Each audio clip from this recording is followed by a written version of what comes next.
मानदेनच्या शिकाऱ्यांना दिसले, पुढे आपल्या स्वातंत्र्य चळवळीच्या वेळी आपल्या सगळ्या नेत्यांना दिसले, ते प्रश्न संपले आहेत का? तर याचं उत्तर निश्चितच नाही असं आहे. आपल्या सगळ्यांना माहिती आहे की प्रश्न आपल्या आजूबाजूला आहेत, पण कुठेतरी असं होतं की त्याकडे कानाडोळा करण्याची एक सवय लागते आपल्याला. आज संविधानाबद्दल बोलताना मला आपल्याला आवर्जून हे सांगावंसं वाटतं की हे डोळे उघडल्याशिवाय संविधानाचा आशय जिवंत ठेवता येणार नाही आणि संविधानाला जिवंत ठेवता येणार नाही. तरुण चळवळीच्या कार्यकर्त्या राही श्रुती गणेश यांच्या व्याख्यान होतं, ज्यांनी आपलं कार्ड हे प्रसिद्ध पुस्तकाचं सहलेखन केलं. तर स्पर्श पुणे यांच्यातर्फे आयोजित केलेल्या कार्यक्रमात त्या बोलत होत्या. स्पर्शतर्फे तुमच्या सर्वांचं मी स्वागत करते.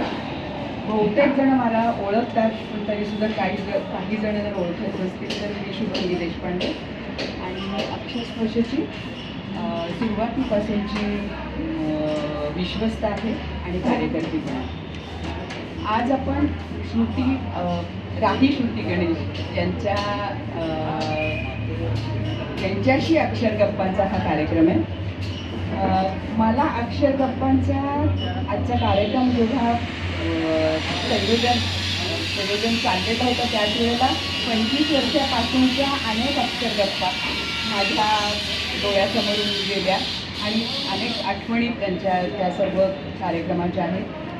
या अंगणामध्ये कोण कोण येऊन गेले असं आठवलं तरीसुद्धा फार छान वाटतंय.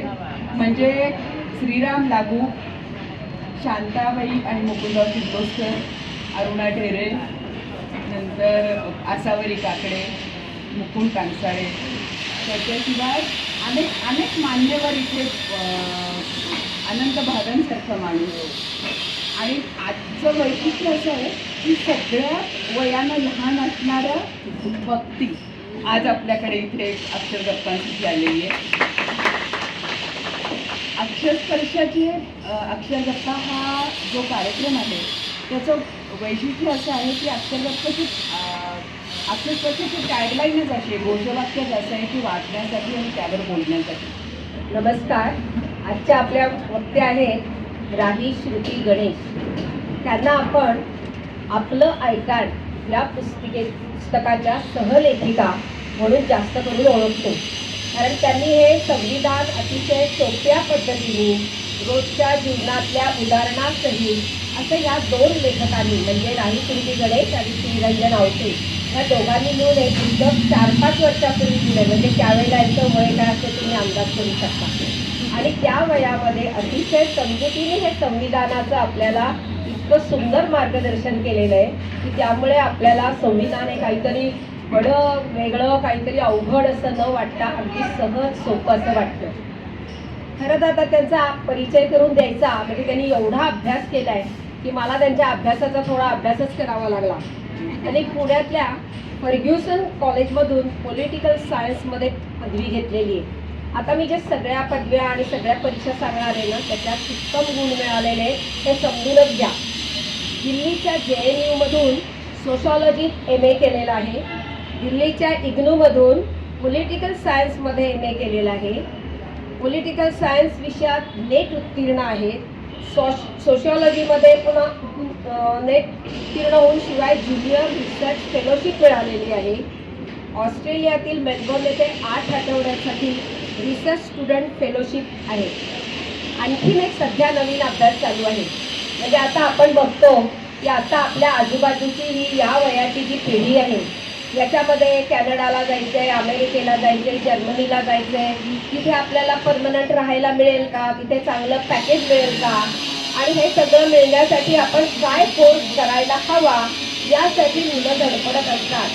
त्यावेळेला आपल्या या छोट्याशा वक्त्या आता सध्या PhD करतायत त्या आदिवासी समाजातील शाळा शिक्षण या विषयावर. आणि ते सुद्धा कुठे करतायत तर झारखंड या मागासलेल्या राज्यामध्ये हा अभ्यास चालू आहे PhDचा. याबद्दल मला त्यांचं विलक्षण कौतुक वाटतं. हा एक वेगळा मार्ग त्यांनी चोखाळलेला आहे. अनेक मान्यवर संस्थांमध्ये त्यांनी प्राध्यापक म्हणून काम केलेले. त्याच्यामध्ये सावित्रीबाई फुले युनिव्हर्सिटी सारख्या ठिकाणी त्यांनी असे केलेले. अनेक ठिकाणी त्यांनी प्रबंध वाचलेले आहेत. वर्तमानपत्र, नियतकालिक, ऑनलाईन पोर्टल याच्यावर वेब पोर्टल ह्याच्यावर त्यांचे अनेक कार्यक्रम झालेले आहेत. लेख त्यांनी लिहिलेले आहेत. आणि सगळ्यात महत्त्वाचं म्हणजे विषय बघा त्याच्यामध्ये, धरणे व विकास, मोठी धरणे व विकास, सरकारचे शैक्षणिक धोरण, JNUमधील हिंसा, राजकारण अशा अवघड विषयांवर किंवा माध्यमांमध्ये ज्या प्रतिमा स्त्री पुरुषांच्या आहेत त्याच्यावर किंवा सिनेमामधल्या राजकीय हिंसा अशा मोठमोठ्या अवघड विषयांवर की जे विषय आपल्याला वाचावेचे सुद्धा वाट नाही येतात, अतिशय मनोरंजक रीतीने आणि अतिशय अभ्यासपूर्ण असा त्यांनी लेख लिहिलेले आहेत. झारखंडच्या समाज कल्याण विभागाबरोबर सहपाठी हा एक प्रकल्प त्यांनी सुद्धा केलेला आहे. आणि त्यामुळे झारखंडमधल्या शिक्षणाशी त्यांचं खूप जवळचं नातं आहे. जन आंदोलनांचा राष्ट्रीय समन्वय याच्याशी सुद्धा त्या जोडल्या गेलेल्या आहेत. महत्त्वाची ओळख अर्थातच माझ्या दृष्टीने आहे आपलं आय कार्ड हे पुस्तक. आणि या पुस्तकामध्ये संविधानाचा अतिशय साध्या सोप्या भाषेमध्ये परिचय करून दिलेला आहे. म्हणजे एक उदाहरण मला असं वाटतं की दर्जाची समानता हे सांगताना असं त्यांनी सांगितलेलं आहे की एका मोठ्या सोसायटीमध्ये कचरा नेण्यासाठी सफाई कामगार आल्यानंतर त्या बाईंनी आपल्या कुलकर्णीला सांगितलं, अगं बघ कचरेवाली आली आहे. तेव्हा ती म्हणाली, मी कचरेवाली नाही, कचरेवाला तुम्ही आहात, मी सफाईवाली आहे.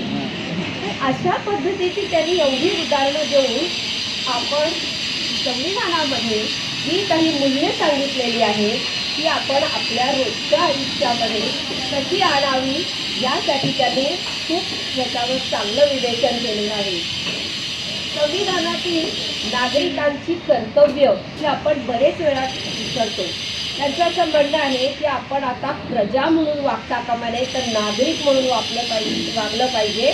आपल्या अधिकारांसाठी जागं राहिलं पाहिजे आणि दुसऱ्यांच्या अधिकारासाठी सुद्धा प्रसंगी रस्त्यावर उतरलं पाहिजे.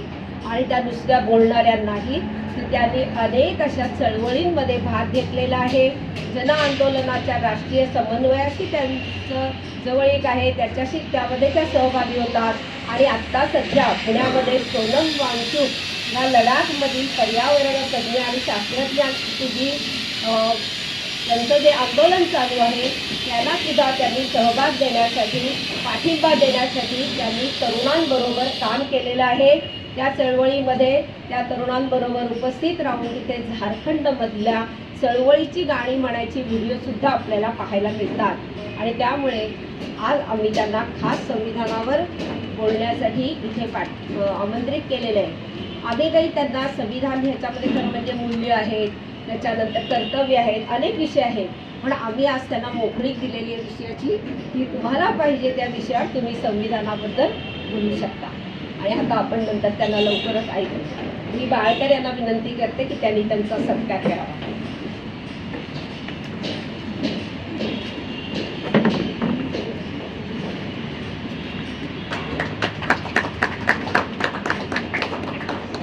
धन्यवाद बाळकर.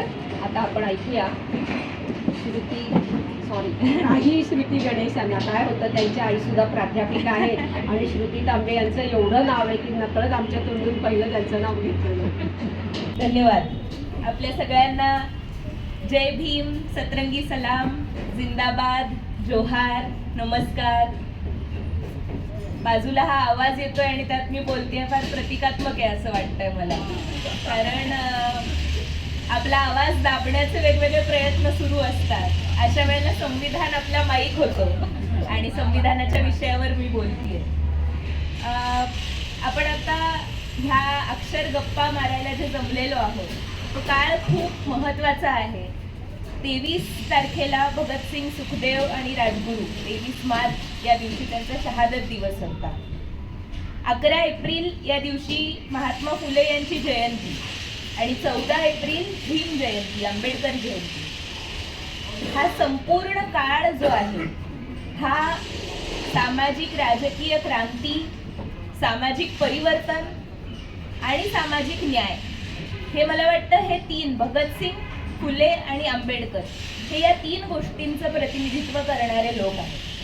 सामाजिक क्रांती, सामाजिक परिवर्तन आणि सामाजिक न्याय यांचा विचार कुठेतरी आपल्या सोबत आपण जागवत आज एकत्र जमतो आहोत, या अक्षर गप्पा मारतो आहोत. या आवारामध्ये विद्याताई असतील, आपल्यासारखे वाचक असतील, यांच्या अतिशय सकारात्मक अशा ऊर्जेला पुढे घेऊन जाण्याची ही जी संधी आपण मला दिली आहे याचा मनापासून आनंद आहे आणि जबाबदारीही त्याची मला जाणवते.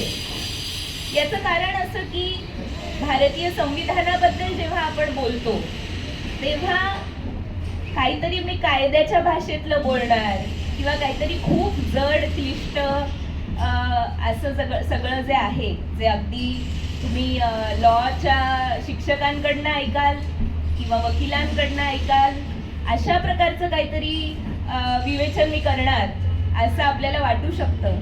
मात्र संविधान ही गोष्ट आता खरोखरच आपला आवाज, आपला श्वास ह्या मातीतला चालू राहण्यासाठीची गोष्ट आहे. आणि त्यामुळे भारतीय संविधानाबद्दल आपल्याशी बोलणं हे मला अतिशय महत्त्वाचं वाटतं, जबाबदारीचं वाटतं. ह्या गप्पा असल्यामुळे मी खूप मोठं भाषण करण्याऐवजी आपल्या सोबत गप्पा मारायला अर्थातच उत्सुक आहे. पण मला संविधानाच्या बद्दल काही गोष्टी आवर्जून इथे आज मांडाव्याशा वाटतात. भारतीय संविधान ही गोष्ट आपल्या स्वातंत्र्य लढ्यापासून संविधान सभेतल्या आपल्या सगळ्या नेत्यांच्या परिश्रमातून उभी राहिलेली आहे, आपल्याला माहिती आहे. म्हणजे ज्या काळामध्ये भारतामध्ये ब्रिटिश नाही तर कोण, if not Brits then who असा प्रश्न विचारला जात होता, तेव्हा त्याचं उत्तर आम्ही भारताचे लोक असं आपल्या संविधान सभेने दिलं. आणि त्यातून ही भारतीय संविधान नावाची अतिशय सुंदर गोष्ट आपल्या हाती आलेली आहे. ही गोष्ट हे एक जिवंत डॉक्युमेंट आहे. ते कायद्याच्या काही पानांमध्ये किंवा ते संविधानाचं तुम्ही पुस्तक हातात घेतलं तर इतकं जड आहे तो ग्रंथ, हे आपल्याला असं वाटतं की काय आहे हे. तर त्या पानांमध्ये बंद असलेलं ते डॉक्युमेंट नाही, तर ते अत्यंत जिवंत गोष्ट आहे. ती एक कविता आहे. भारतीय जगण्याची कविता जर कोणती असेल तर ते भारतीय संविधान आहे. आणि आपला आयकार्ड लिहिताना आम्हाला पुन्हा पुन्हा हे सांगावंसं वाटलं की भारतीय संविधान हा आपला GPS आहे. म्हणजे आपण कुठे आजकाल प्रवासाला निघालो तर गुगलवर मॅप आपण लावतो आणि जिथे आपल्याला जायचं आहे तो रस्ता आपल्याला तो मॅप जो आहे गुगलचा तो दाखवत असतो. एका अर्थाने भारतीय संविधान हेच काम आपल्यासाठी करतंय. आपण जिथे आहोत आणि आपल्याला जिथे जायचंय हा रस्ता आपल्याला दाखवण्याचं काम करणारी जर कोणती गोष्ट असेल तर ती आहे भारताचं संविधान. भारतीय संविधान ही इतकी महत्त्वाची गोष्ट आहे आज, कारण आपल्या जगण्याच्या प्रत्येक आयामाला स्पर्श करणारी ती गोष्ट आहे.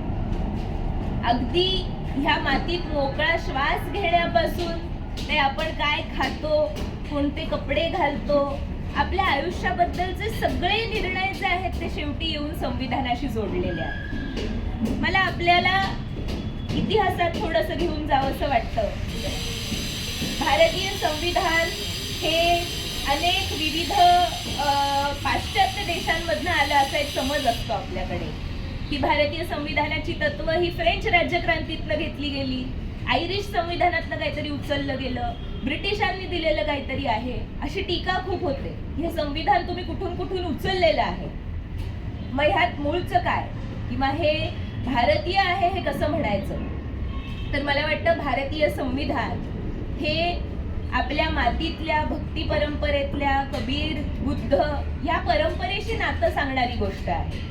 आणि भारतीय संविधान ही गोष्ट किंवा कोणत्याच देशाचं संविधान ही गोष्ट एका देशाची मालमत्ता नसते.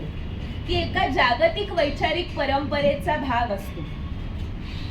सगळ्यात पहिल्यांदा लोकशाही कुठे जन्माला आली तर असं म्हटलं जातं की ग्रीक नगर राज्य इथे लोकशाही जन्माला आली. ग्रीक सिटी स्टेट्स जिथे आपण म्हणतो की एक पूर्ण शहरातले लोक सगळे नागरिक एकत्र जमून निर्णय घेत होते आणि तिथून लोकशाही जन्माला आली असं समजलं जातं. मात्र भारतीय लोकशाही आणि जागतिक लोकशाही हिची मुळं मला कुठेतरी आफ्रिकेत दिसतात. आपल्या आयकार्ड या पुस्तकामध्ये आम्ही या जगातलं पहिलं संविधान कोणतं असेल तर ते मानदेन नावाचा आफ्रिकेतला देश आहे. तिथलं संविधान हे पहिलं संविधान होतं असं म्हटलंय. आणि ह्या प्राचीन काळात लिहिल्या गेलेल्या संविधानातले जे शब्द आहेत ते आजही आपल्या सगळ्यांच्या आयुष्याला कसे स्पर्शून जाणारे आहेत हे आपल्या लक्षात येईल म्हणून मी हे संविधान म्हणजे अगदी आपल्या प्रास्ताविकेसारखं छोटं डॉक्युमेंट आहे ते आपल्याला वाचून दाखवते. हा समाज लक्षात घ्या, असा समाज आहे जिथे अजून शेती सुद्धा सुरू झालेली नाही. शिकार करून जगणारा हा समाज आहे. तिथे मानदेनचे लोक असं म्हणतात की आम्ही मानदेनचे लोक हे जाहीर करतो की सारे मानव एक आहे. हे खरं आहे की एक माणूस दुसऱ्याच्या अगोदर आहे, दुसऱ्यापेक्षा वरचढ आहे, दुसऱ्यापेक्षा अधिक प्राचीन मूळचा आहे असं वाटू शकतं. पण कुणीही दुसऱ्यापेक्षा अधिक सन्माननीय नसतं आणि म्हणूनच कुणीही कुणापेक्षा कधी वरचढ नसतं. आम्ही मानदेनचे शिकारी जाहीर करतो की प्रत्येकाने आपल्या सोबत्याची काळजी घेतली पाहिजे, आपल्या पूर्वजांचा आदर राखला पाहिजे, आपल्या मुलांना शिकवलं पाहिजे आणि आपल्या कुटुंबाच्या गरजा पुरवल्या पाहिजे. आम्ही मानदेनचे शिकारी जाहीर करतो की भूक ही काही फार बरी गोष्ट नाही, गुलामी मुळीच बरी गोष्ट नाही. आजच्या जगात गुलामीपेक्षा भयंकर कुठलीही आपत्ती नाही. जोवर आपल्या हातात भाता आहे आणि भात्यात बाण आहे तोवर मानदेनमध्ये कुणीही भुकेने मरणार नाही. जर कधी आपल्याला दुष्काळाने गाठलंच तरी गुलामांना पकडून ठेवण्यासाठी युद्ध होणार नाही, कुठलंही गाव बेचिराख होणार नाही. आतापासून कुणीही दुसऱ्याला गुलाम म्हणून विकणार नाही. केवळ कोणी गुलामाचं पोर आहे म्हणून त्याचा जीव घेतला जाणार नाही. आजपासून कुणीही दुसऱ्यावर हात उगारणार नाही. जुनी माणसं म्हणतात कुणीही हाडामासाचा जिवंत माणूस खाण्यापिण्यावर स्वतःला जगवत राहतो, पण त्याचा जीव, त्याचं मन हे 3 गोष्टींवर जगतं.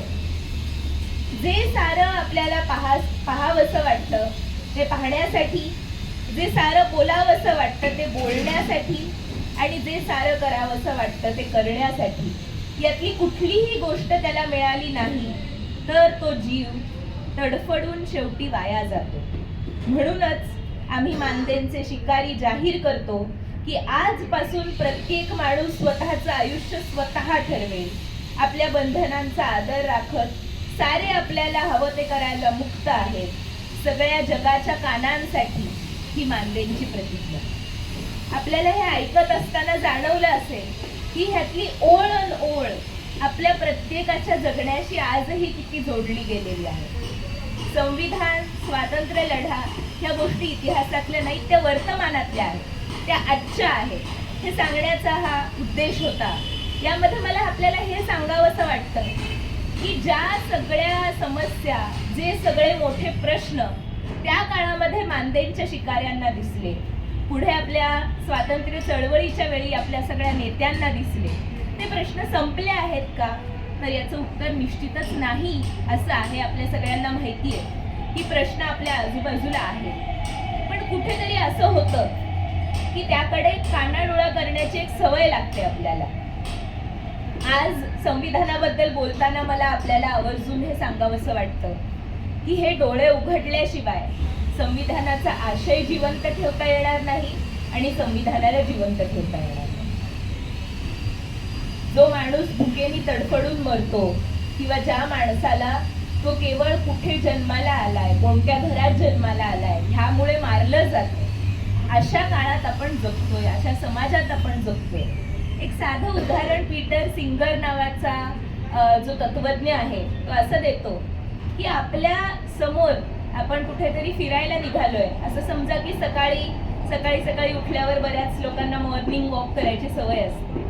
असं फिरायला जाताना तुमच्या वाटेवर एक तलाव आहे आणि त्या तलावात एक लहान मूल जे आहे ते गटांगळ्या खातंय. अशा वेळेला काय करू आपण? अर्थातच तुम्ही सगळे उत्तर द्याल की आपण त्या तलावात उडी मारून त्या मुलाला वाचवायचा प्रयत्न करू, लहान मुलाला. पण आता असा विचार करा की कालच तुम्ही नवे नवे बूट घेतलेत, त्या तलावात तुम्ही उडी मारली तर ते बूट खराब होतील. आता तुम्ही हे कराल का? तुम्ही म्हणाल अर्थातच, बुटापेक्षा, माझ्या बुटापेक्षा तो कितीही महाग असला तरी एखाद्या व्यक्तीचं आयुष्य जे आहे ते कधीही जास्त महत्वाचं आहे, त्याची किंमत कधीही जास्त आहे. आता हा विचार करा की तुमच्या आजूबाजूला लोक मरताना दिसत नाही आहेत का ते तुमच्या डोळ्यासमोरच गटांगळ्या खाताना दिसतील तेव्हा तुम्ही उडी मारून वाचवणार आहात. आपल्याला माहिती आहे आपल्या देशामध्ये मणिपूर जळतंय किती दिवस. सोनम वांगचुक उपोषणाला बसलेले आहेत. ते आपल्या डोळ्यासमोर बसले नाहीत केवळ म्हणून आपण त्यांच्यासोबत उभं राहायचं नाही, हा कसला न्याय आहे? मग कुठेतरी आपण आपल्या पायातल्या बुटांना जास्त महत्त्व देतोय का? हा प्रश्न स्वतःला विचारण्याची आपण सर्वांनी गरज आहे असं मला वाटतं. आपल्याला जर आपल्या असण्याचा काहीतरी उपयोग दुसऱ्याच्या जगण्यासाठी करून देता येणार असेल तर तो केवळ आपल्या कक्षेत नाही म्हणून आपण शांत बसणार का?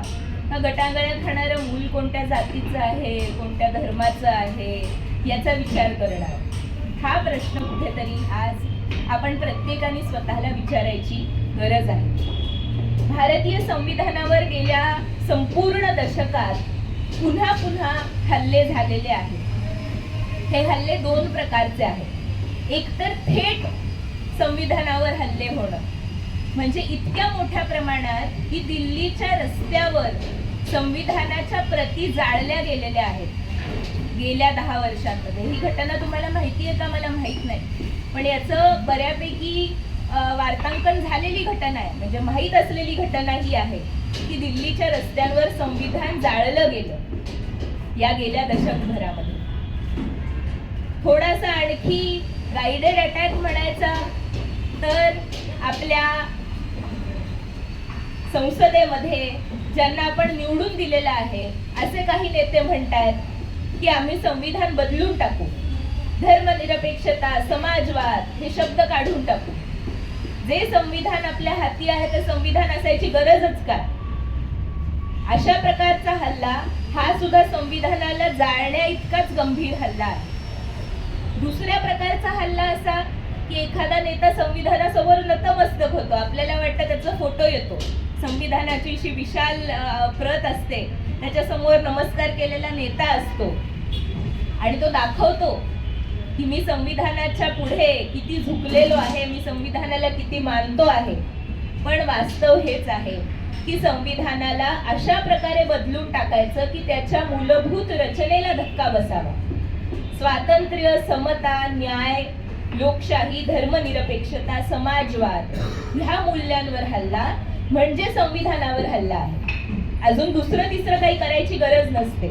आपल्या उद्देशिकेत पहिल्या पानावर संविधानाच्या सांगितलेलं आहे की कोणती मूल्य आहेत ज्याच्यावर संविधान आधारलेलं आहे.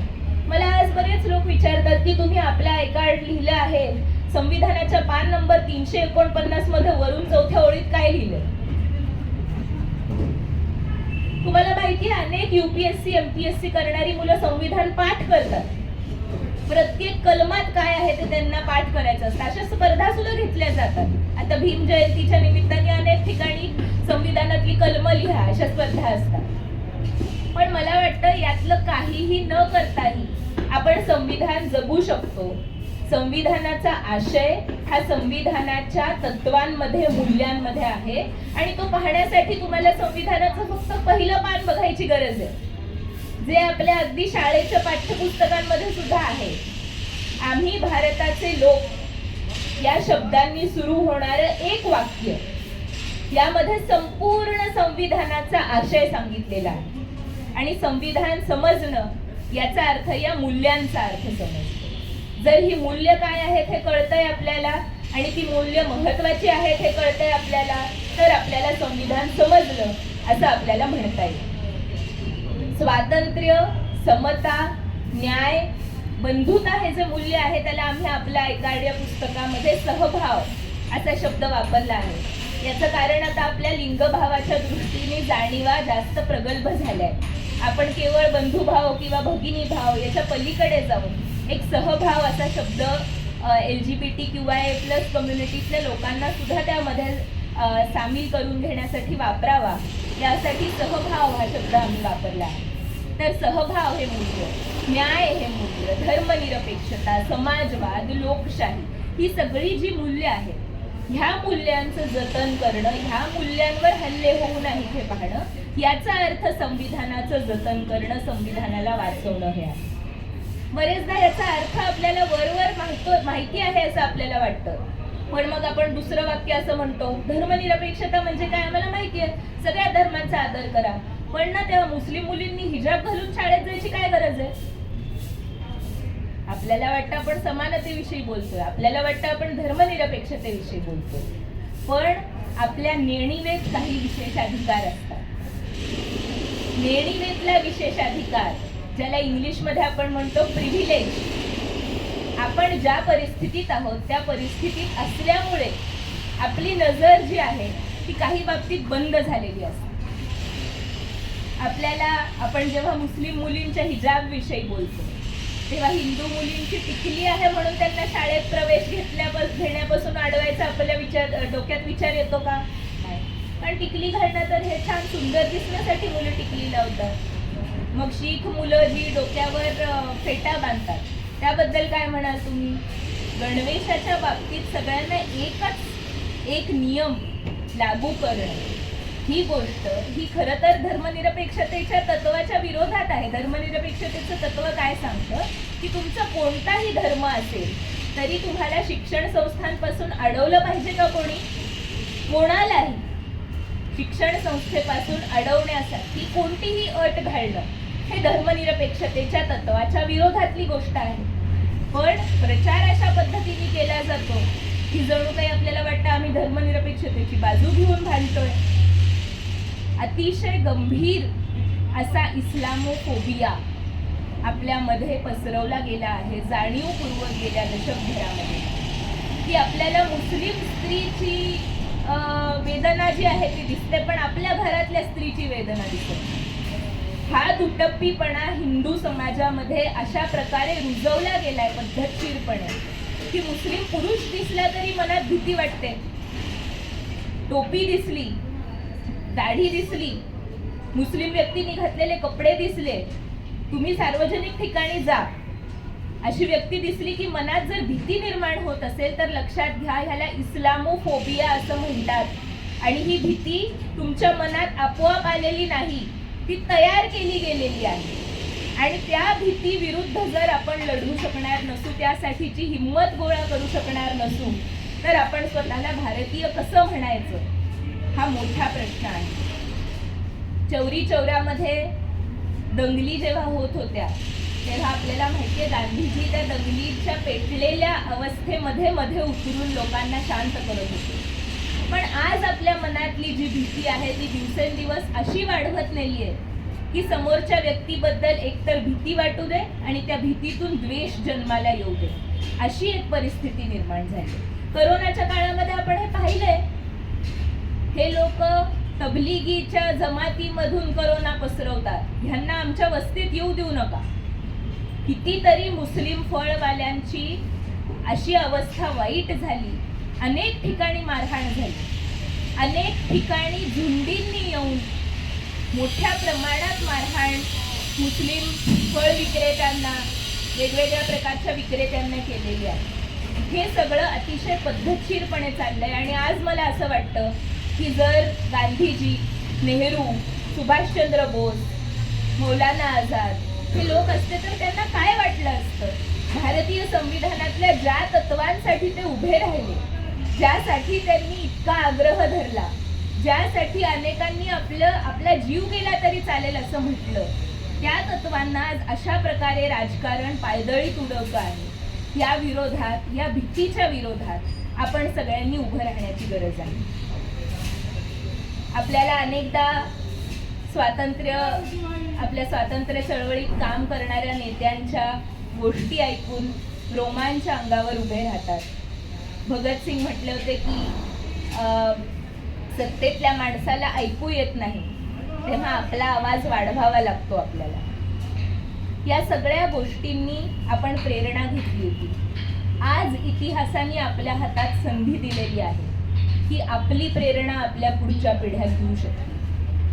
आपण त्याला न्याय देणार का आपण आपल्या ह्या पूर्वजांनी आपल्या हाती दिलेली ही सगळी जी महत्त्वाची अतिशय आपल्या जगण्यासाठीची मूलभूत अशी तत्व दिली आहे त्याला पायदळीत उडवणार? हा अतिशय महत्त्वाचा प्रश्न आपल्या पुढे आहे. मी असं म्हटलं की आपल्या नेणिवेत काही विशेष अधिकार आहेत.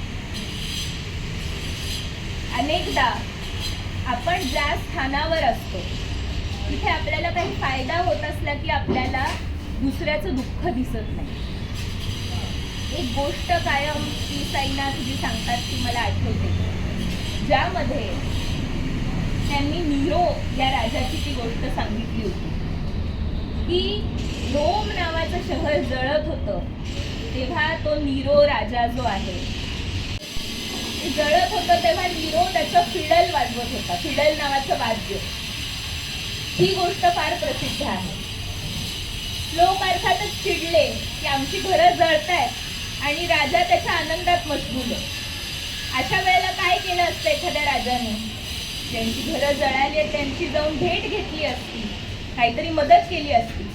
पण ह्या राजाने काय केलं? त्यांनी एका शाही मेजवानीचं आयोजन केलं आणि गावातल्या त्या शहरातल्या सगळ्यात महत्त्वाच्या लोकांना त्या मेजवानीचं आमंत्रण दिलं. पत्रकार, नटनट्या, सेलिब्रिटीज सगळे त्या मेजवानीला गोळा झाले. अतिशय सुंदर सगळी तिथे व्यवस्था केली. खाणं सगळं सुंदर होतं, दारू होती, अत्तरं होती, सगळ्या गोष्टी होत्या. पण तेव्हा लाईट नव्हतं, मेजवानी रात्रीची होती. तर त्या राजाने काय केलं? त्याच्या शहरातल्या, त्याच्या राज्यातल्या सगळ्यात गरीब, सगळ्यात असहाय्य लोकांना खांबांना टांगून त्यांना जाळलं आणि त्या प्रकाशामध्ये ती मेजवानी झाली. या घटनेत आपल्याला वाटेल की किती क्रूर राजा आहे आणि किती बिचारे ते लोक जे जळले. पण प्रश्न हा आहे की त्या मेजवानीत आलेले पाहुणे त्या प्रकाशात जेवले. ते पाहुणे आपण आहोत का? हा प्रश्न आपण स्वतःला विचारायची गरज आहे. मला वाटतं आज हा प्रश्न, हा विचार डोक्यात घेऊन आपण पुढे जाऊया. मला आपल्याकडून ऐकायचं आहे, आपले प्रश्न ऐकायचे आहेत. मी इथे थांबते. धन्यवाद. माझा प्रश्न असा होता की कॉन्स्टिट्यूशन लिव्हिंग डॉक्युमेंट आहे, पण सध्या प्रोसिजरली ते इतकं म्हणजे पाण्यात येतं आणि त्याप्रमाणे काम केलं जातं की कधी कधी असं वाटतं की काही डिसिजन्स आहेत ते स्पिरिटप्रमाणे न घेतले जातात. स्पिरिट कुठेतरी दाबलं जातं. आपण टेक्निकली जातो, बऱ्याचशा अमेंडमेंट्स करतो आणि एका डिसिजनकडे येतो, पण त्यामध्ये असं तरी वाटतं कुठेतरी स्पिरिट डायव्हर्ट होतं. संविधान ही खूप तांत्रिक गोष्ट आहे का? त्याचा आशय कुठेतरी हरवला जातोय का? तर मला असं वाटतं की आशय हरवला जातो याचं कारण त्याच्या तांत्रिकतेमध्ये नाहीये. ज्या प्रकारचं राजकारण आहे, जे लोकशाहीला कुठेतरी खाली टाकणारं आहे, त्यामध्ये संविधानाचं जे स्पिरिट आहे ते हरवण्याचा धोका आहे. आणि ते वाचवण्याचा एक उपाय मला हाच वाटतो की ते स्पिरिट काय आहे हे जेव्हा बहुसंख्य जनतेला कळलेलं असेल तेव्हा कुठेतरी त्या स्पिरिटला घेऊन आपल्याला त्याला जिवंत ठेवता येऊ शकतं. नाहीतर जी ब्युरोक्रेसी आहे, जी न्याय व्यवस्था आहे, ती कशा प्रकारे ते स्पिरिट पुढे नेईल किंवा त्या स्पिरिटला पायदळीत उडवेल हे आपल्याला माहिती आहे. म्हणजे अगदी ब्रिटिश काळामध्ये सुद्धा आपले बहुतेक जे नेते होते स्वातंत्र्य चळवळीतले त्यांनी कायद्याचं शिक्षण घेतलं. म्हणजे कायद्याची, लोकशाहीची, स्वातंत्र्याची भाषा, समानतेची, अधिकारांची, मूलभूत अधिकारांची भाषा ही या नेत्यांनी समजून घेतली. तर मला वाटतं आज आपल्या सगळ्यांसमोरचं पहिलं जे चॅलेंज आहे ते संविधानाला आणि त्याच्या आशयाला, या स्पिरिटला समजून घेणं हे आहे. आणि संविधान ही गोष्ट मला वाटत नाही की कायद्याच्या चौकटीमध्ये राहण्यासारखी आहे. ती आपण जगण्याची गोष्ट आहे, ती रस्त्यावर जिवंत ठेवण्याची गोष्ट आहे, ती घराघरामध्ये जिवंत ठेवण्याची गोष्ट आहे. त्यामुळे संविधान जपण्याची, संविधानाचं संरक्षण करण्याची जबाबदारी दुसऱ्या कोणाला द्यायची गरज नाही, ती आपण स्वतः घ्यायची आहे. सामान्य माणसांच्याच हाती संविधान सुरक्षित राहणार आहे. कोणताच नेता संविधान वाचवू शकत नाही, कोणताच जज, न्यायाधीश संविधान वाचवू शकत नाही. ते तुम्ही आम्हीच वाचवू शकतो असं मला वाटतं. पण जी काही मूल्य आपण म्हटलो मगाशी, स्वातंत्र्य, समता, न्याय, बंधुता, तर तुमच्या पुस्तकात तू आणि निरंजननं सहभाव हा शब्द वापरलेला आहे. तर बंधुतेची व्याख्या जेव्हा आपण करतो तेव्हा त्याची व्याख्या अशी आपण जनरली करतो की एकमेकांबद्दलचा प्रेम, आपुलकी आणि जिव्हाळा. मग जर बंधुता ही एक भावना असेल तर ती जेंडरशी कशी रिलेटेड असते? कारण संविधानामध्ये त्याचं इंग्लिश ट्रान्सलेशन जर आपण बघितलं तर फॅटर्निटी असा शब्द वापरला, तिथे ब्रदरहूड हा शब्द नाही वापरला. तर माझं कन्फ्युजन आहे याच्यामध्ये की आपण तो बंधुता हा शब्द सांगायचा की मग सहभावाकडं म्हणजे सहभाव हा शब्द वापरायचा. हा खूप महत्त्वाचा प्रश्न आहे. याच्याबद्दल आम्ही खूप चर्चा पण केली होती आपला आयकार्ड लिहिताना, की बंधुता हा शब्द आला कुठे. तर फ्रॅटर्निटीचा पण खरं तर अर्थ, फ्रॅटर्निटी, सरोरिटी हे शब्द जर तुम्ही ऐकले असतील तर तो जेंडरमध्ये एंट्रेन्स्डच शब्द आहे, अतिशय जेंडर्ड शब्द आहे तो. आणि मी मला वाटतं 4-5 वर्षांपूर्वी एक पेपर असा लिहिला होता की फ्रॅटर्निटी ह्या मूल्यातून राष्ट्रवादाचा, म्हणजे पाश्चात्य राष्ट्रवादाचा जन्म झालेला आहे. आणि भारतीय किंवा काय म्हणू आपण त्याला, ग्लोबल साऊथ, हे सगळे जे तिसऱ्या जगातले देश आहेत ते खरं तर सहभावाला आपल्या जगण्याच्या काय म्हणायचं, जोडलेपणाचं प्रतीक म्हणून पुढे आणू शकणारे देश आहेत. म्हणून आपल्या आयकार्डमध्ये सहभावाविषयी बोलताना आम्हाला एक मूल्य खूप जवळचं वाटलं आपल्या, आणि ते मूल्य आहे उबुंटू. साऊथ आफ्रिकेच्या संविधानामध्ये त्यांनी उबुंटूचा उल्लेख केलेला आहे. आणि साऊथ आफ्रिकन समाजामध्ये उबुंटू हे मूल्य जे आहे ते इतकं त्यांच्या जगण्याचा भाग आहे की आपल्या रोजच्या एकमेकांच्या वावरामध्ये, एकमेकांशी बोलण्यामध्ये, संभाषणामध्ये ते अतिशय मूलभूत, गाभाभूत असं मूल्य आहे. त्यामुळे नेल्सन मंडेला यांनी सुद्धा अपार्थाईड विरोधातल्या सगळ्या आंदोलनांमध्ये उबुंटूचा उल्लेख केला. मला वाटतं सहभाव हे मूल्य त्या उबुंटूशी नातं सांगणारं मूल्य आहे. ज्यांना माहीत नाही त्यांच्यासाठी मी परत गोष्ट सांगते की एक अमेरिकन मानववंशशास्त्रज्ञ एकदा साऊथ आफ्रिकेमध्ये अभ्यास करायला आला त्या समाजाचा, आणि तिथे काही लहान मुलं खेळत होती. तर त्या अभ्यासकांनी एक फळांची टोपली आणली आणि तो म्हटला की मी या झाडाखाली ही फळं ठेवतो, आणि सगळ्या मुलांना म्हणाला मी 1, 2, 3 असं म्हटलं की तुम्ही पळा, जो पहिला त्या टोपलीपाशी पोचेल त्याला ती फळं मिळतील. असं म्हणून त्याने त्या मुलांना रांगेत उभं केलं, आणि जेव्हा तो 1, 2, 3 असं म्हटला तेव्हा त्या मुलांनी शर्यत करायची सोडून एकमेकांचे हात धरले आणि एकत्र पळत ती मुलं त्या फळांपर्यंत पोहोचली, आणि ती मिळून ती अख्खी जी टोपली होती ती मिळून खायला लागले फळं. तर त्या अभ्यासकाला प्रश्न पडला की अरे तुमच्यातला एक जर पोचला असता आधी तर त्याला सगळी फळं मिळाली असती, तुम्ही असं का केलं? त्यावर ती मुलं म्हणाली त्या अभ्यासकाला की आमच्या समाजामध्ये जर एक कोणी दुःखी असेल तर दुसरा आनंदी असू शकत नाही. ह्याला आम्ही उबुंटू म्हणतो आणि हे आमच्या जगण्याचं तत्वज्ञान आहे. तर मला वाटतं हे मूल्य कुठेतरी आपल्या सहभावाशी नातं सांगणारं मूल्य आहे. आणि सहभाव हा शब्द जो आहे तो मी स्पष्ट करते हे की हा शब्द पारिभाषिक नाही आहे अजून, हा आम्ही सुचवलेला शब्द आहे. पुढे जाऊन अनेकदा काय होतं की मोठ्या सामाजिक आंदोलनांमध्ये किंवा नागरी समाजातल्या लोकांकडून काही गोष्टी सुचवल्या जातात आणि त्या स्वीकारल्या जातात पुढे जाऊन. तर आम्ही आशा करतो की कधी सहभाव हा शब्द स्वीकारला जाईल किंवा कोणताही दुसरा शब्द जो लिंगभावाच्या जाणीवा लक्षात घेऊन आलेला शब्द असेल तो शब्द बंधुतेच्या जागी वापरावा अशी आशा आहे. पण मला वाटतं सहभाव हे मूल्य हे त्या अर्थाने अतिशय आपल्या मातीतलं असं मूल्य आहे. हे मूल्य जे आहे ते आपल्या भक्ती परंपरेशी नातं सांगणारं मूल्य आहे. किंवा बौद्ध विचारामध्ये मेत्ता नावाची संकल्पना आहे, मैत्री.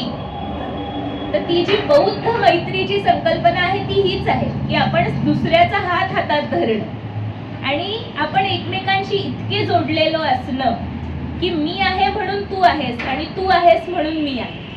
ही जी भावना आहे कुठेतरी तो सहभावाचा आशय आहे. आणि सहभाव हे मूल्य जे आहे ते इतर मूल्यांसारखं आपल्याला थेट दिसत नाही. म्हणजे समता हे मूल्य समजून घेता येतं आपल्याला त्या मानाने, किंवा स्वातंत्र्य हे मूल्य सुद्धा समजून घेता येतं. पण सहभाव हे मूल्य अतिशय महत्त्वाचं आपल्या जगण्यासाठीचं आहे.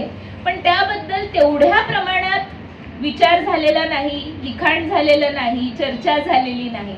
मला वाटतं आज जो आपला देश इतका विखंडित आहे, इतका वाढता द्वेष दिसतो की झुंडींमध्ये जमातींमध्ये एकेका माणसाचा बळी जातो, अशा काळामध्ये जर आपल्या देशाला वाचवणारं कोणतं मूल्य असणार असेल तर ते सहभाव हे मूल्य आहे. ताई, मला याबद्दल बोलायचं होतं आणि अतिशय महत्त्वाचा आत्ताचा मुद्दा हा आहे.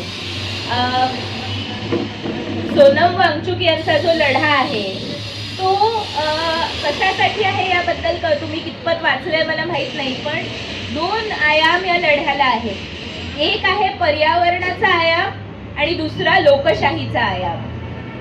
पर्यावरणाचा आयाम असा आहे की जेव्हा 370 हे कलम रद्द झालं, जम्मू काश्मीर ला विशेष अधिकार असणारं जे कलम होतं ते रद्द झालं, त्यावेळेला लडाखला केंद्रशासित प्रदेश म्हणून घोषित करण्यात आलं. आणि हा केंद्रशासित प्रदेश जो आहे तो प्रदेश लोकशाहीच्या दृष्टीने निष्प्रभ आहे. म्हणजे काय, तर त्यांच्याकडे निवडणुका होत नाही, त्या होण्याची सुविधा आलेली नाही. आता जवळपास 3-4 अशा संधी येऊन गेल्यामध्ये तिथे निवडणुका होऊ शकल्या असत्या पण झाल्या नाही. तुम्ही विचार करून पहा की आपल्याला आपला प्रतिनिधी निवडता येत नाहीये. एक केवळ प्रतिनिधी आहे त्यांचा, एक प्रतिनिधी केवळ आहे आणि त्यांच्या लोकसंख्येच्या मानाने प्रतिनिधित्व त्या भागाला नाही. तिथे लेजिस्लेटिव्ह असेंब्ली इलेक्शन्स नाही आणि स्थानिक संसाधनांच्या नियमनासाठी काहीच प्रावधान नाहीये तिथे. म्हणजे साधी गोष्ट आहे, जर आपल्या घरामध्ये बाग असेल तर त्या बागेतनं जी फळं भाज्या जे काही येणार आहे त्याचं काय करायचं हे आपण ठरवायला हवं की दुसऱ्यांनी. आता होतंय असं की माझ्या घरामध्ये आंब्याचं झाड आहे आणि ते सगळे आंबे कोणीतरी शेजारचंच माणूस तोडून त्याचं काय करायचं ते करतोय, विकतोय, त्याच्यावर बिझनेस करतोय त्याच्यावर, आणि माझ्या घरातलं जे झाड आहे ते नुसतं लुटलं जातं. अशी अवस्था लडाखची झालेली आहे. हे 2 आयाम. पर्यावरणाचा आयाम असा आहे की आदिवासींची जी जमीन आहे त्या जमिनीवर बिगर आदिवासींना सत्ता गाजवण्याचा, त्यांची संसाधनं जी आहेत ती वापरण्याचा अधिकार दिला गेलेला नाही. आपल्या संविधानामध्ये वेगवेगळ्या ठिकाणी असे कायदे आहेत. उदाहरणार्थ छोटा नागपूर टेनन्सी ॲक्ट किंवा संथाल परगणा टेनन्सी ॲक्ट झारखंडमध्ये, ईशान्य भारतामध्ये काही ठिकाणी असे कायदे आहेत जिथे संरक्षित प्रदेश आदिवासींचे आहेत. त्यांची अवस्था आधीच इतकी बिकट आहे की जर तुम्ही बाहेरच्या लोकांना त्यांची जमीन विकत घेण्याची संधी दिली तर ती जमीन राहणारच नाही. तिथे रस्ते होतील, तिथे धरणं होतील, तिथे कारखाने बांधले जातील, तिथे मॉल बांधले जातील, पण ती जमीन, जंगलं, नद्या हे सगळं संपून जाईल. लडाखमधल्या लोकांना भीती ही आहे की त्यांची जमीन अशाच पद्धतीने संपतीये. गेल्या काही वर्षांमध्ये हे होतंय. मोठे मोठे उद्योगपती अदानी अंबानी सकट लडाखमध्ये मोठे मोठे प्रकल्प घेत आहेत. मोठ्या प्रमाणात तिथली जमीन, तिथली संसाधनं ही धोक्यात आलेली आहे. एक मोठा रस्ता लडाखमध्ये बांधला गेला जिथे परिसंस्था इतकी नाजूक होती की जगातल्या अतिशय दुर्मिळ अशा काही प्रजाती वनस्पतींच्या आणि कीटकांच्या ह्या कायमच्या नष्ट झाल्या त्या रस्त्यामुळे. हे कशामुळे झालं? बाहेरच्या माणसाला माहिती नाहीये लडाख मधल्या या दुर्मिळ प्रजातींबद्दल. त्यांनी रस्ता बांधला, पण लडाखचा माणूस उच्चारवानी ओरडून सांगत होता की तुम्ही हे केलं तर आमची परिसंस्था नष्ट होते. हा पर्यावरणीय आयाम लडाखच्या मुद्द्याला आहे. आणि दुसरा आयाम अर्थातच आदिवासींची संस्कृती, आदिवासींचं जगणं. हे जर आपल्याला वाचवायचं असेल, लडाख हा मोठ्या प्रमाणात आदिवासींचा प्रदेश आहे. अनेक वेगवेगळ्या आदिवासी जमाती लडाखमध्ये आहेत. तर त्यांची संस्कृती, त्यांचा प्रदेश, त्यांचं जगणं हे वाचवण्याचा त्यांना अधिकार आहे. आणि कोणालाही आपला जो समाज आहे त्याचं नियमन करण्याचा अधिकार असतो. इथे लोकशाहीच नाही आहे. जर तुम्हाला तुमचा प्रतिनिधीच निवडता येत नसेल, असेंब्ली इलेक्शनच होणार नसेल, तुम्ही तुमच्याकडनं प्रतिनिधी संसदेत पाठवू शकणार नसाल, तर कशा प्रकारे तुम्ही हे म्हणाल की आम्ही लोकशाहीत राहतोय? हा प्रश्न सोनम वांगचुक, त्यांचे बाकीचे सहकारी अपेक्स बॉडी ऑफ लेह आणि कारगिल हा सगळा भाग एकत्र येऊन हे मांडतायत. आणि आता परिस्थिती खूप बिकट आहे. 21 दिवसांचं उपोषण सोनम वांगचुक यांनी केलं. अतिशय खडतर परिस्थितीमध्ये 350हून जास्त लोकांनी उपोषण केलं. अनेक विद्यार्थ्यांना त्यांच्या युनिव्हर्सिटीकडून, पोलिसांकडून खूप त्रास झालेला आहे. पण देशभरात कुठेतरी लोक म्हणतायत की लडाखची परिसंस्था ही आमची परिसंस्था आहे, ती वाचणं ही आमची सुद्धा जबाबदारी आहे. त्यामुळे पुण्यात सुद्धा, दिल्लीत सुद्धा, चेन्नईमध्ये, हैदराबादमध्ये, देशभरात विशेषतः तरुण हे म्हणतात की आम्ही सोनम वांगचुक आणि लडाखच्या लोकांसोबत उभे आहोत. मला मगाशी हेही सांगायचं होतं की आपल्याला अनेकदा असं वाटतं की इतके प्रश्न आहेत आपल्या आजूबाजूला की खूप निराशा यावं असं वातावरण आहे. पण मला आवर्जून आपल्याला हे सांगावं असं वाटतं की या देशातले तरुण हे मोठ्या संख्येने वेगळा विचार करू पाहतायत. ते आपल्या नजरेसमोर लगेच येत नसतील कदाचित, पण देशाच्या विविध कोपऱ्यांमध्ये तरुण आपल्या लढाया लढतायत. शेतकरी तरुण आहेत, जे शेतकरी आंदोलनामध्ये आपण पाहिलं. CAA NRCच्या काळामध्ये मुस्लिम तरुणी कशा प्रकारे बाहेर पडल्या ते आपण पाहिलं. वेगवेगळ्या विद्यापीठांमध्ये आणि कॉलेजांमध्ये तरुण बाहेर पडलेले आहेत. मी तुमची सगळ्यात लहान वक्ता आहे अशी तुम्ही ओळख करून दिली. मला तुम्हाला हे सांगायचं आहे की ह्या 3-4 लोकांचा जो मी उल्लेख केला मगाशी, भगतसिंग 23व्या वर्षी त्याचं आयुष्य संपलंय. ज्योतिबा फुलेंनी 21व्या वर्षी शाळा काढली होती. हे लोक, मी त्यांच्यापेक्षा खूप मोठी आहे, 25व्या वर्षी फुलेंनी निवृत्ती घेतली त्या शाळेतनं. ते म्हटले आता दुसरी शाळा चालू केली, मी दुसरं काम करतो. तरुणांच्या हातामध्ये निर्णय क्षमता दिली ती असली त्या प्रकारचं स्वातंत्र्य असलं तर जगाला बदलणारे निर्णय तरुण घेऊ शकतात. तसा विश्वास तरुणांवर दाखवायची गरज आहे. आणि तरुणांनी सुद्धा हे समजून घ्यायची गरज आहे की आपल्या हातात ती जबाबदारी आहे. तेव्हा कुठेतरी देशाची चाकं ही 2 पावलं पुढे जाणार, नाहीतर आहे तो गाडा आणखी मागे जाईल आणि परिस्थिती ही चिंताजनक होत राहील. जवळजवळ खरं म्हणजे 1 तास झाला असेल आपण या तरुण कार्यकर्तीचं सगळं मनोगत ऐकत आहोत. आणि तिचे अनुभव, ती जे सांगत होती, तिचं वाचन, तिचा अभ्यास आणि तिच्या बोलण्यातली तळमळ ही सगळीच आपल्याला सातत्याने जाणवत होती. खूप दिवसाचं आम्हाला वाटत होतं की आता तरुण कार्यकर्त्यांना आपण बोलवलं पाहिजे, जे खूप विचार करू शकतात, त्यांच्याकडून सुद्धा आपल्याला खूप शिकण्यासारखं आहे. आणि म्हणून राहील आम्ही विनंती केली. आणि खरं म्हणजे ती पण खरं व्यस्त आहे वेगवेगळ्या कार्यक्रमामध्ये. आता ती सांगत होती वेगवेगळ्या ठिकाणी अजून तिथे 2-3 दिवस सतत कार्यक्रम आहे.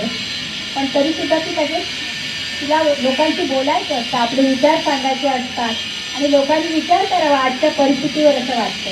म्हणून ती लगेच हो म्हणाली, आनंदाने आली. धन्यवाद राहील.